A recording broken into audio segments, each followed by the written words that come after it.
प्रातः काल हुई और सुनिए इस प्रसंग को कि कहां वो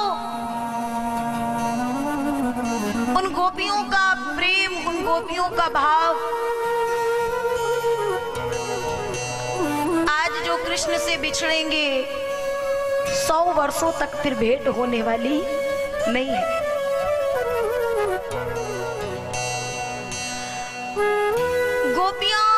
गोपियों का झुंड आज नंद जी के द्वार पर आ गया।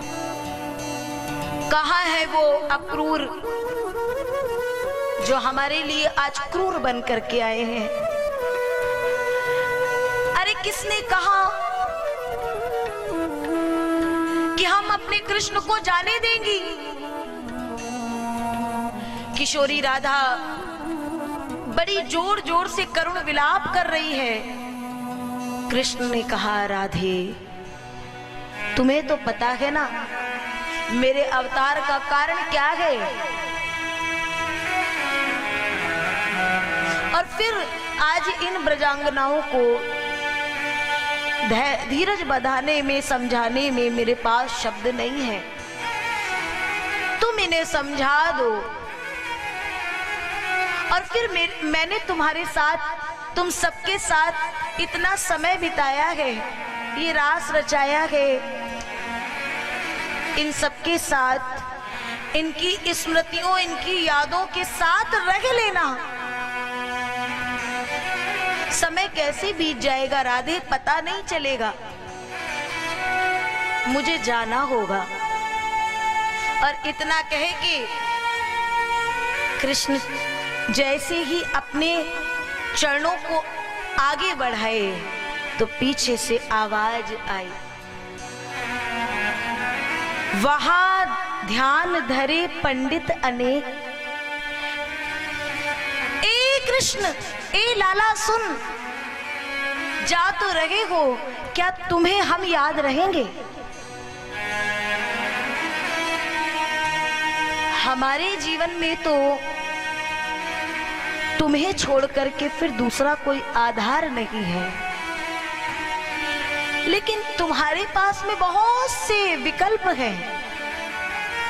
तो हम कहना चाहती हैं कि वहां ध्यान धरे पंडित अनेक, यहाँ ग्वाल गोप गोपियां बस गंवारी हैं।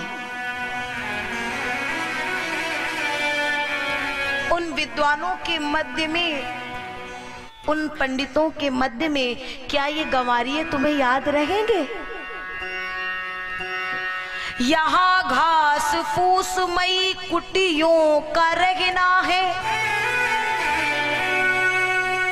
यहाँ ये घास फूस की छोटी छोटी सी पर्ण कुटी है।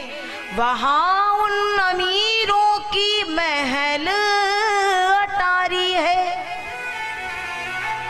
वहां उन अमीरों की महल अटारी है। कहीं उन महल अटारियों में हमें भुला मत देना कृष्ण। वहां उन अमीरों की महल अटारी है। यहाँ साग पात सो भी बने हुए फुहरों के। यहाँ केवल साग पत्ते यही आपको मिलता है भोजन में गोविंद। और वहां विविध व्यंजन बनाती सुवारी है। वहां अनेक प्रकार के 56 प्रकार के व्यंजन आपको मिलेंगे। रहियो बिहारी, अंतिम पंक्ति गोपियों ने इतनी सुंदर कही। कृष्ण तुम तो वही रहोगे जहां तुम्हारा मन होगा, जहां तुम्हें रुचि लगेगी। रहियो बिहारी, रुचि रहिबे तुम्हारी जहां। रहे याद इतनी कि हम भक्ति भाव के भिखारी हैं। ये तुम्हारे ये गंवारिये, ये ग्वाल बाल तुमसे कुछ नहीं चाहते कृष्ण, बस तुम्हारा वो प्रेम, बस तुम्हारा भाव चाहते हैं। हम तो तुम्हारी याद कभी भुला नहीं सकते, हम तुमसे कभी अलग रह नहीं सकते, लेकिन तुम कभी हमें भुला ना देना। और इतना कह के कृष्ण जैसे ही सुन के आगे चले, रथ आगे बढ़ा। अब देखिए रथ आगे बढ़ा, पीछे से एक आवाज आई, अरे ओ कनुआ। ये केवल एक आखिरी शब्द था।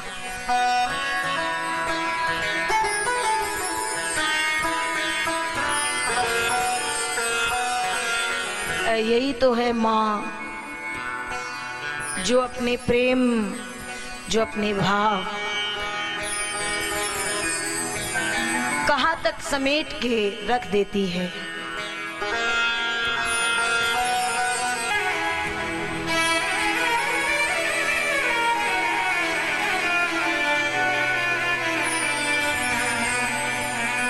कृष्ण रुक जा,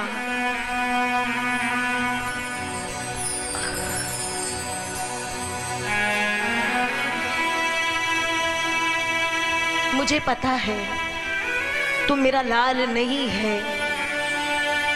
आज कृष्ण अभी तक अपने आंसुओं को रोक रखे थे,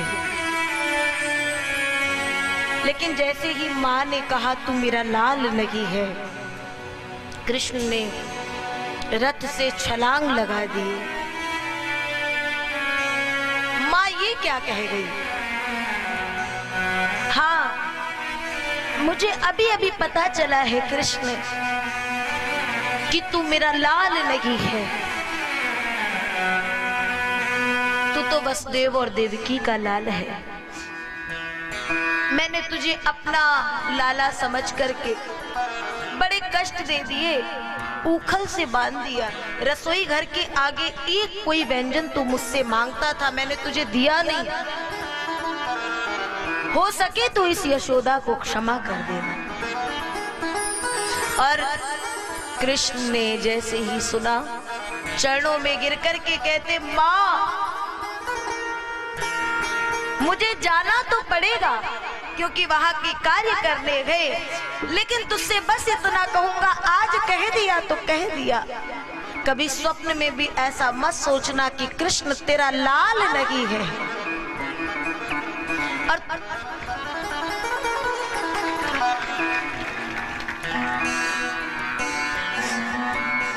तू जो कहती है कि अगर तूने मुझे जन्म नहीं दिया है, तो अगर कोई माँ, कोई दूसरी माँ ऐसी होती है तो हर जन्म में मुझे यही माँ मिले, हर अवतार में मुझे यही माँ मिले। और इतना कह के कृष्ण माँ के चरणों में गिरे और फिर समस्त ग्वाल बाल और सबको इशारा देते हुए, सबसे विदा लेते हुए फिर कहते हैं, मैया अब मुझे जाने दे माँ, बहुत कार्य करने हैं।